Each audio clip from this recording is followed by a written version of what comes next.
Druid is arguably the best class in Diablo right now. I don't know if it's going to be able to retain that position going into Season 1. There's very likely going to be patch notes and things are going to change, but as it stands, it is the class with the most viable builds. You've got things like the Earthen Bulwark build that absolutely decimates T100 Nightmare dungeons. It has the Shred build that does billions, that's billions with a B amount of damage. There's Tornado Druid, which is arguably one of the best farming builds in the game. Also on this channel, we of course took down Uber Lilith using exactly that build.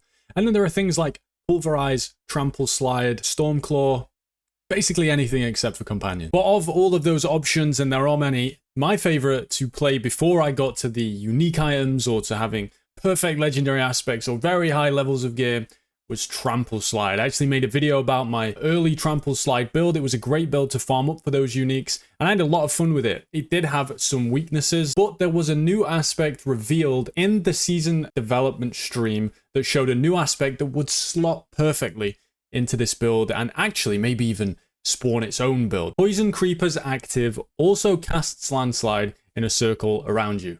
Earth skills deal 10% increased damage to poison enemies. This is an amazing aspect for this build. It kind of goes without saying. More landslides. Your landslides are guaranteed to do 10% increased damage. But the big thing, the most important thing, is that as opposed to Nature's Fury, which is a flat % chance to reset your cooldowns, if you've played the Trampleslide build, you'll know how frustrating it can be. If you're not getting those resets, this can actually be scaled. And that is due to the Spirit Boon Pack Leader. That means that unlucky hit, any of your critical strikes have up to 20% chance to reset the cooldowns of your companion skills. So in this case, Poison Creeper. Now you may be thinking, well, 20% is less than 30%. We're not going to have full lucky hit. The difference for this is in those dungeon farming scenarios, maybe Helltides, events, that kind of stuff, where there are many enemies. So instead of being once per cast, which Nature's Fury is, this is per hit. So if you're using Storm Strike, Hurricane, Landslide, Trample, Poison Creeper, all these things are going to hit multiple enemies that you have multiple chances to look at, multiple chances to crit,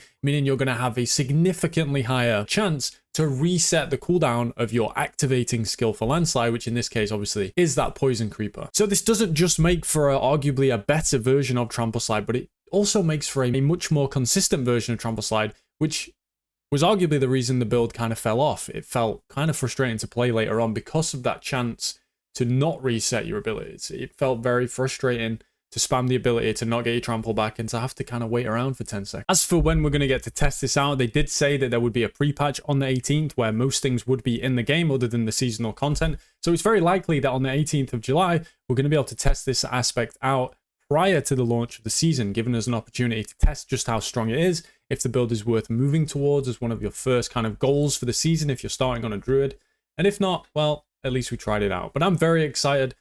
Druid is definitely up there for me in terms of what I'm thinking about starting. The alternative right now would be Rogue. Let me know what you guys are going to be starting in the comments. Leave a like if this is something you're maybe thinking about trying out. And I'll see you in the next video.